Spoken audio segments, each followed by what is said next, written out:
বিসমিল্লাহির রহমানির রহিম।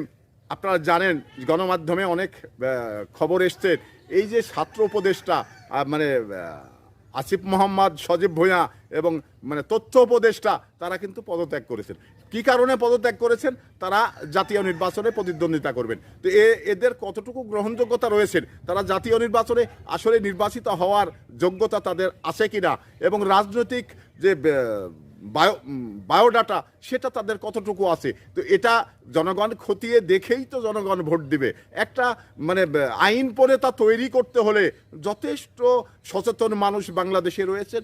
সচেতন মানুষ মানে যাচাই বাছাই করেই তাকে কিন্তু নির্বাচিত করবে। তো এবার নির্বাচন তো তার ছেলের হাতের মোয়া নয় যে আপনি চাইবেন আর পাইবেন। মানে ঝড়ে বোগ পড়ে গেছেন এই উপদেষ্টা মানে আসিফ ভূঁইয়ার কেরামতি বেড়ে গেছেন, এটা মনে করার কারণ নেই। কারণ আপনারা ছাত্র উপদেষ্টা হয়েছেন বলেই আবারও জাতীয় নির্বাচনে আপনাদের নির্বাচিত করবে, এটা মনে করার কারণ নেই।